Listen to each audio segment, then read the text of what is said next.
though, I'd like to talk to you about my philosophy of video creation. All right, and take this for what it's worth. I'm not a video creator. I don't have any background in video design or production. I'm an educator just like you. I actually was a social studies teacher for 15 years before I became an instructional technology specialist.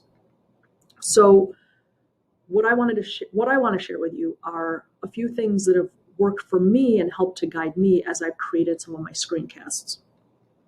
The first, just like any English teacher will tell their kids,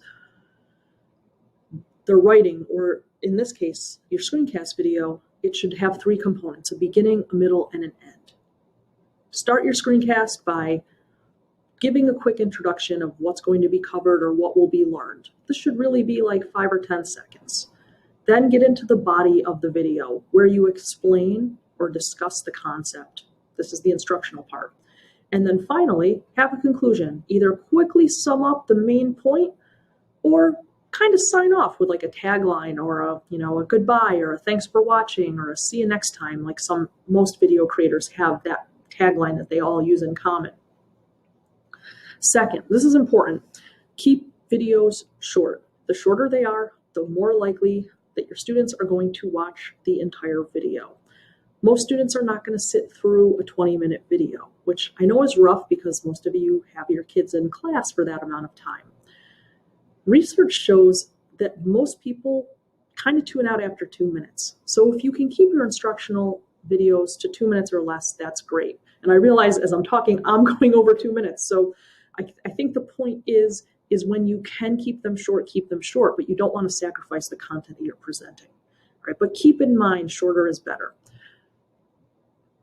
Along those lines, chunking content is best. It's better for the kids, it's better for you. What I mean by that is when I taught social studies, if I was to make a screencast on the causes of the American Revolution, there's many causes. I could probably speak 10 to 20 minutes on those causes. So let's say I wanted to cover 10 causes and I did 2 minutes a cause. I've got a 20-minute video. My students probably aren't going to make it that far. What I might do instead is to chunk that content. So instead of making one long video, I'm going to make a series of shorter videos, each covering a cause.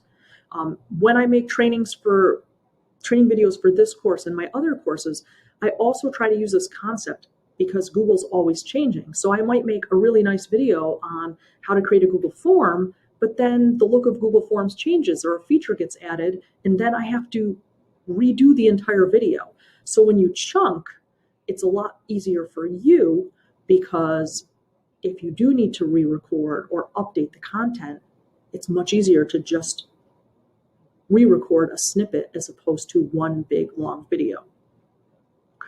So when you're creating videos in this course and in the future, try to keep this in mind. Make sure your videos have a beginning, a middle, and an end. Try to keep your video short, I would say under 5 minutes, and always better to break up your content into a series of shorter videos if that makes sense for you. All right, the rest of this module, we're going to start taking a look at how to create videos.